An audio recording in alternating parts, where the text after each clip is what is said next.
Hi, teammates. Welcome to The Well, the Live Well podcast, the podcast that connects you to all the topics to meet you along your well-being journey.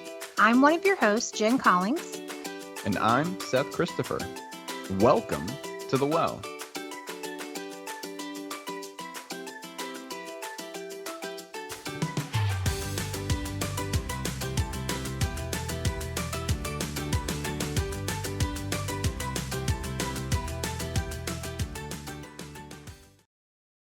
Hey, Seth. It is our final episode of October, and we have an exciting topic. We have been talking about open enrollment for the last 2 weeks, so I think we should kind of shift gears and talk about the topic we have for the month of October, which is, of course, breast health.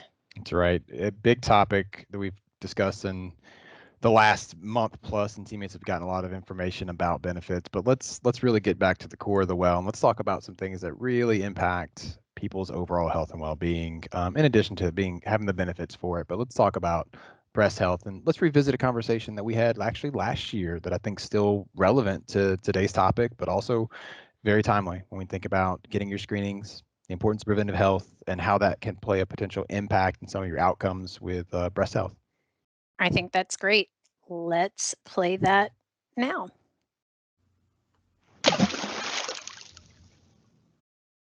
You know, breast cancer is near and dear to my heart because it hit my family when my mom was actually fairly young. She was in her early 40s and was diagnosed with breast cancer fairly far along. So she's fine and recovered and gets her screenings every year like she's supposed to, but it really became first and foremost when she got diagnosed. And I have 2 other sisters, so it's something that we talk about and make sure we encourage each other to get our screenings. So I'm excited to talk about this today. Early 40s. Wow. Jen, this is a topic that touches you, as you said, touches me. I have a grandmother who was in her early 70s when she was first diagnosed, still kicking at 91. She is as strong as they come. I'm sure our listeners probably have a story, a connection to someone they know, family most likely, or someone in their inner circle that has been touched by breast cancer, whether it's early stages or late stages. It's a pretty important topic. What's interesting is we're going to talk all about how to get the screenings, where to get the screenings, what the stats are, but it's just important to have the conversation and be aware and just keep it on the forethought. Yep, talk about screenings, talk about resources for you teammates, but let's also talk about some potential things that we can do to at least give ourselves a chance, early detection, but also adjusting some modifiable risk factors. And we'll spend some short time talking about that too. I love it. You ready to get into it? Let's dig in. Let's do some fast facts. All right, fast facts. Breast cancer is the second most common cancer in American women, just behind skin cancers. Fast fact. 1 in 8 women in the United States will develop breast cancer in her lifetime. 1 in 8. It's crazy. Fast fact. There are over 3.5 million breast cancer survivors in the United States. That's my favorite fact so far. Yeah, it speaks to what we're talking about today. Early detection via screening equals a better survival rate. Don't get your screenings, later detection, lower survival rate. I know that sounds very morbid, but it's extremely important. And I think, we talk about the numbers of 3.5 million breast cancer survivors. It does speak to being proactive and just using those screenings that are available to you. Absolutely makes a difference. Screenings are important. What other facts do you have?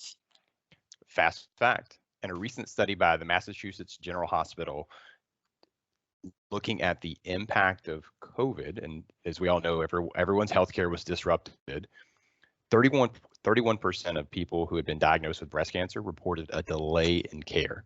So that's almost a third of people who had a diagnosis prior to the COVID impact, is what we'll call it, COVID disruption, reported that they had a delay in their care in the following months. Of those people who had never been diagnosed with breast cancer, almost 30% of them reported a delay in their care. So think about that.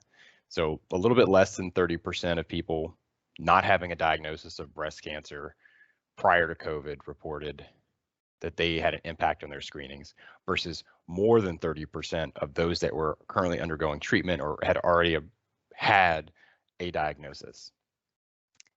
That's really sad. That's just again speaks to the importance of getting on those screenings, getting back into the doctor, getting that care back on track. And more importantly, Jen, not letting the disruption of COVID impact that care. Taking advantage of the screenings. I read a recent study, I don't have the exact statistics here.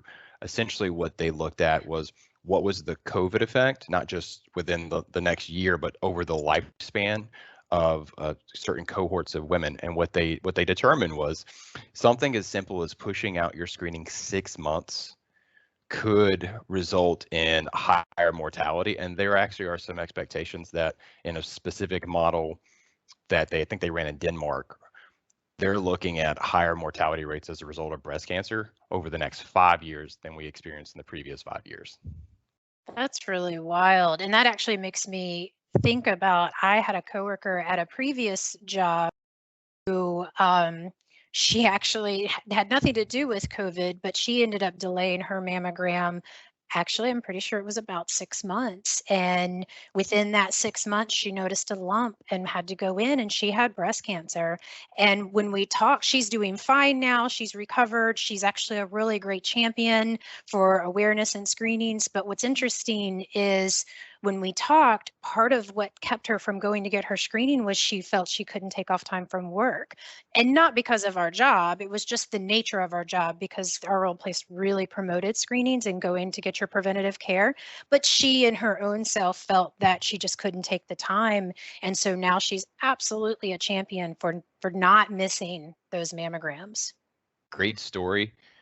I am so #Atrium proud that we have the Time Out for Prevention. Teammates, you have Time Out for Prevention. You have 2 hours a year. Take advantage of it. You are important. Screenings are important. Please, please take the time out. That's right. Do the best thing you can for your job, which is taking care of yourself so that you can continue with your family and your friends. Any other facts that you have for us? I do. I wanted to stop there for a second as we're talking about this, and I'm reflecting on, one of our quotes from Dr. Chase Bailey Dorton, who was in our calendar, and something she said. Simple sentence. I think it sums up exactly what we just talked about. Cancer doesn't stop during a pandemic.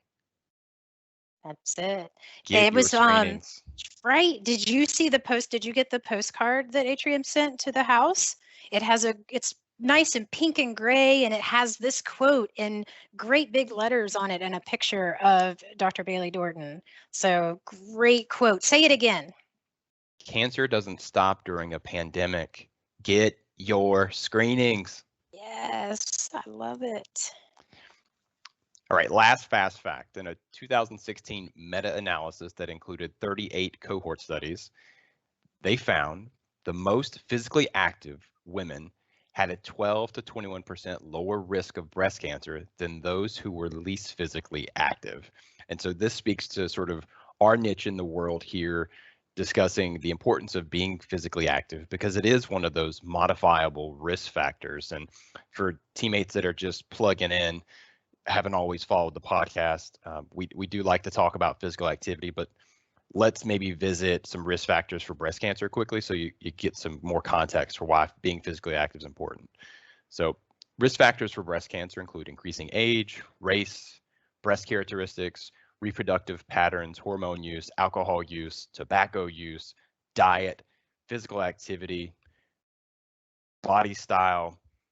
These are all things that are risk factors, and you can see only a few of those you really can control. You can't control how old you are.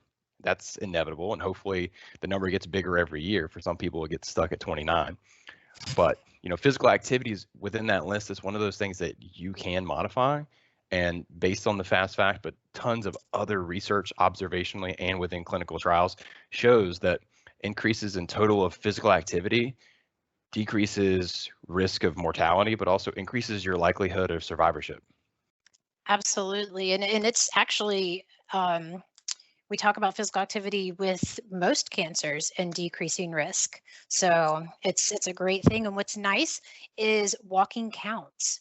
So it doesn't have to be a big major workout all the time. With as little as 3 hours of exercise per week or 30 minutes a day, a woman can begin to lower her risk of breast cancer. So really good story there. Are you ready to do some Mythbusters? Let's shift some gears and let's bust some myths. Like it. So ironically, you ended on physical activity. I'm going to start with physical activity. So myth number 1, if you maintain a healthy weight, exercise regularly, eat healthy, and limit alcohol, you don't have to worry about breast cancer. So it sounds like a true-false question, doesn't it? Wait a minute, Jen. I just spent 2 minutes getting everyone pumped up on the importance of being physically active and taking control of some of those modifiable risk factors. And now you're saying that's not always the case. I knew you were not going to be very happy with this myth, but I wanted to make sure that we brought it out here at the front and the timing was just perfect. That is absolutely right. As we talked about, these healthy behaviors can help lower breast cancer risk, but they cannot completely eliminate it. For this reason, annual screenings, your mammograms, your monthly self-breast exams are vitally important, even when you may be doing everything right. So screenings, please do continue to maintain a healthy weight, eat healthy, get regular exercise and limit your alcohol, but don't forget those screenings. Myth number 2, breast cancer always causes a lump you can feel. So the fact is that breast cancer might not cause a lump, especially when it first develops.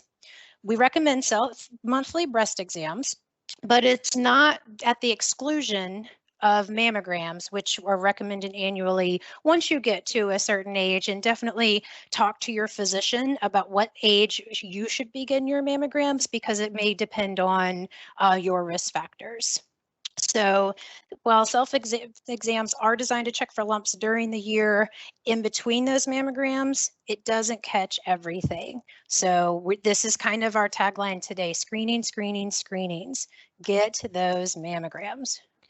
That's right. Make sure you're having those conversations with your provider. We talk about it often, in addition to all the fun things that come along with that being physically active, of course, but making sure that you have great dialogue and a great connection with your provider or your physician is imperative to making sure that you're getting those screenings and you're getting the right advice at the right time. Absolutely. Great point. Ready for myth number 3? Bring it on. Carrying your cell phone in your bra can cause breast cancer. That's you're saying you're going to bust this myth, right? I'm going to definitely bust this myth. So I don't know if or maybe any of our listeners have sort of tucked that phone in the bra. If you don't have any pants pockets, phones are getting so big now that may not be as realistic, but when they were smaller, this was something that people would do, and it always would bring up this question. There is no evidence of a connection between cell phones and breast cancer, but the safety of cell phones still is being studied. So there are reports, that say maybe down the road, but for the most part, this does not cause breast cancer. So might be best just to keep that cell phone in your pocket or in your purse, but if you got nowhere else to put it and you have to put it in your bra for just a minute, you're going to be just fine probably. Good advice. I'm not concerned with me having thought that, I guess, before I came in here. I guess I don't have a risk for that if that were a thing. But I think it's important for our listeners to know. I do feel like that's one of those urban myths that's been circulating. Again, no research, no evidence is what you're saying. But in the absence of that knowledge base, let's play it safe anyway. Yeah, it's still being studied because, could there be some low energy radiation that comes out from that phone? We just still don't know. Cell phones are relatively new still, so it's constantly being looked at and studied. So the manufacturers recommend just put it in your pocket or your purse. But like I said, it's a fun myth to bust. So a lot of information in that interview, Jen. We've covered a pretty dense topic, anywhere from screenings, physical activity. why don't you recap for us? What did we learn today, Jen? Great. Well, we learned that breast cancer is the second most common cancer next to the skin cancer. So get your annual screenings. That's our big takeaway message from today. We also learned that physically active women have a 12 to 21% lower risk of breast cancer. So Jen, what exactly does that mean? What can teammates do to take advantage of both the screenings and then how being physically active? Okay, so definitely with the screenings, if you look on our People Connect site, one of the banners across the top, we actually are promoting Breast Cancer Awareness Month. So there's information there about where you can get your screenings, how you connect with the mammogram, or definitely go see your doctor, call your doctor, say, hey, it's time, and make an appointment to get that mammogram. It's covered at 100% if you have the Live Well health plan. For exercise, we're looking for 150 minutes a week, so 30 minutes a day, or you can get all of it in at one time. Make sure that your exercise is a combination of cardiovascular as well as strength training.